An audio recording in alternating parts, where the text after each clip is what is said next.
Hey guys, yo, what's up? If you are watching this video right now and if you have seen the title, then you know what this video is about. Yes, I got a job in Korea. I did the thing and I am going to Korea most likely next month. I'm gonna explain the most likely part later.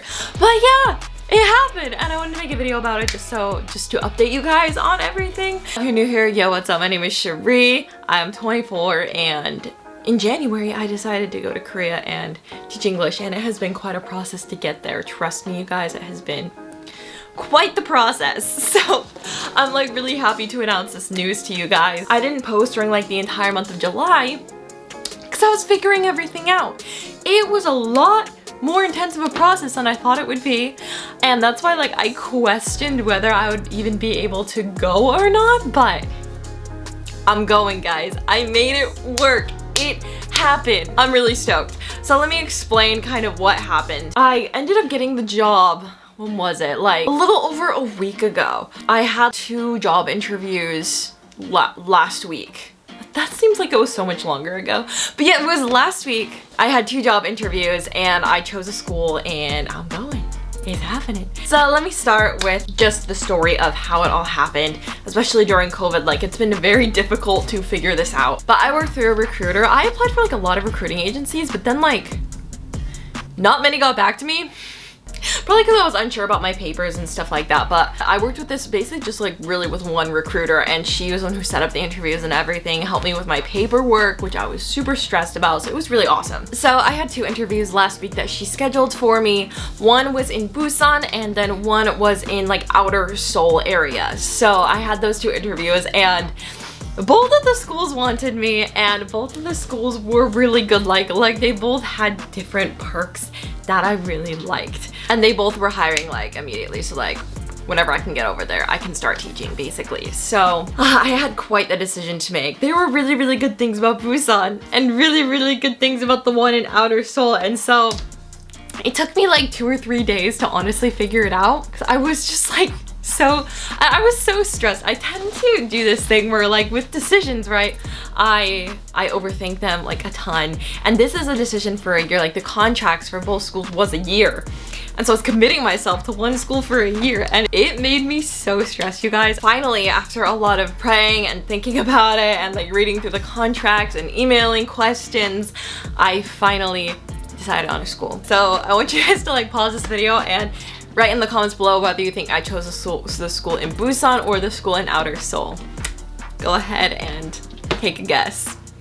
I thought I was gonna choose the school in Busan. Like I actually really thought that like the whole time, but I ended up choosing the school in outer Seoul. Yeah, I'm really excited that I'm gonna be still on the Seoul subway line and like nearby places that I know. Busan was a really good school, but I'm happy with the one that I chose. Something crazy happened the night that I chose the school in outer Seoul. I was like I said, like I overthink everything, and I was like so anxious after making that decision. I was like, is this the right decision? I'm so scared. I don't know, I'm just like, I was just so afraid to choose the wrong school, to choose like a bad school, you know, because some schools in Korea are not the best, you know?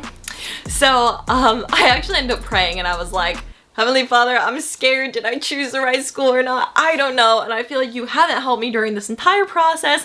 It's just been me thinking about everything and making the decision. I'm so scared. Did I choose the right school? Can you just tell me something? I also asked for peace because I was like I hadn't felt peace for such a long time. And I was like, can you just give me peace if this is the right school? Can I just feel peace and comfort, please? And then that night before I went to bed, I read my scriptures and I literally turned right to these verses.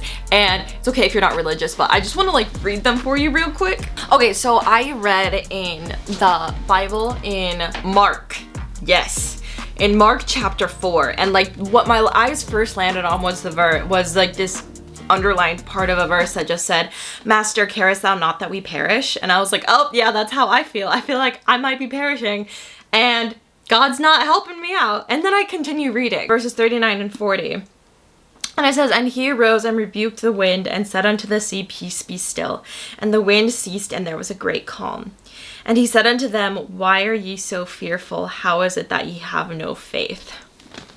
And guys, like when I read that, I actually cried. It was late at night. I was tired, but like I cried and I just felt like I had gotten like the peace that I needed, and like like basically it was like God telling me not to fear and that I need to have more faith. And so that was like really, really comforting to me. So I'm really thankful that I had that experience. So after that experience, I just felt a lot better. I signed the contract the next morning and I just felt super good and everything's been good. I think I signed the contract last Wednesday morning or Thursday morning. I think it was Thursday morning, actually. So that was really great. I felt really good after doing that. And then I got an email about all the documents to send in.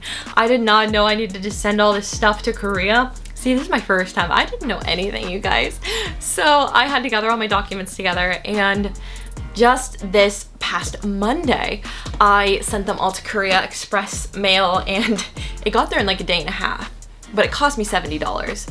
There was a lot of expenses that came into making Korea work that I did not budget out, so that's fun. But yeah, everything got sent, it got received, so it got received on Wednesday. It's Friday today, and my recruiter made sure everything was good with the documents and then sent it to the school who's gonna sponsor my visa. So that's what's going on right now. I won't have any more info about my visa status for about like 10 days or so. I think it's 9 days now, but like something like that. So right now we're just waiting. I could be flying out between like the middle of August to the end of August, depending on when I get my visa approved. I'm not sure yet, which is kind of scary because I'm like, I just want a flight. I just want to fly over, but I don't even know that yet. So it's been interesting trying to figure out these next few weeks, like how I'm gonna prepare, when I'm gonna go, all that stuff. But yeah, that's what's going on. That's the thing. I'm going to Korea, guys. Yay! And for these next few weeks, I'm kind of going to be doing a Korea prep sort of series, so let me know what types of videos you want down below. I've been thinking of studying Korean again, shopping for Korea. I was gonna do like a makeover for Korea sort of thing, because I changed my hair, I changed the way my makeup, I got some clothes, but I never filmed that and I already changed everything, so can't do that anymore. But let me know what types of videos you want for Korea prep, and then once I get there and I'm settled and stuff and I've started teaching, then I'll make a whole video just about how I made it happen during COVID. I'll go into more detail, but because I'm not there yet and stuff, my visa hasn't been approved, I don't want to talk about it yet. I'm kind of scared to go back. Like, I don't know, because it's for a year and it's hard for me to commit to things, and I'm just afraid of like being lonely in Korea. As an extrovert, as an ENFP, like I just need friends in my life. So I'm kind of scared to be just alone and every night just being sad because I'm lonely and I'm still away from my boyfriend and like stuff like that. But hopefully I'll be able to find people to hang out with and do stuff with, despite it being COVID there. Yeah, it's interesting. I'm also kind of nervous to teach again, because I haven't taught in over a year now, but at the same time I'm so excited. I'll be teaching kids, and at first I wasn't that excited about teaching kids, but I feel like it'll be really refreshing, because kids just have such a great view of the world, because like the world is so simple to them, and I just feel like because of that they have so much wisdom. And so I'm really excited to kind of take a break from like everyone else and like teach some kids and get a different viewpoint of the world than I usually get talking to adults and people my age. So I think it'll be really fun, and I think I'll be able to have a lot of fun with them. So I am really excited about that. And something that like I'm super excited about is the apartment that I'm gonna be living in Korea. The school provides apartment. They also pay for airfare, but the apartment I'm so excited about. I'm not gonna tell you anything about the apartment, what kind of apartment it is, but it is literally my dream apartment. So I'm so excited, you guys. Fun fact, when I was in like elementary school, middle school, high school, I always just thought that I will have made it as an adult and I will officially be an adult when I have my own apartment space that I live in on my own in a big city somewhere. And so it's just really cool to finally be able to make the like past Cherie proud and to feel like a full adult, I guess. Because like I haven't had my own space to live like my entire life. So this is like a real, I'm like super stoked, and I'm excited to like film videos there, because like filming with roommates and stuff and family is not the easiest. So I'm really excited to just have my own space. I'm excited to give you guys an apartment tour and like moving in vlogs and stuff, and I'm pretty sure I'll be quarantined in that apartment as well, so that'll be fun. So yeah, I'll have to quarantine for 2 weeks when I get to Korea, but that's okay. I've already done it in Hawaii and in England, so I should be pro at quarantining by now. But anyways, I'm really excited for what's to come. I actually like feel peace and calm about everything and just excited. Like I feel like since I've graduated like I've been so here, there, over there, like doing so many crazy things and not feeling like at peace and like always wondering where am I gonna go next. But I'm like super, I don't know, as soon as like I figured out Korea, like I just feel a lot of peace about it and I'll be there for a while. Actually, I have no plans to come back to America.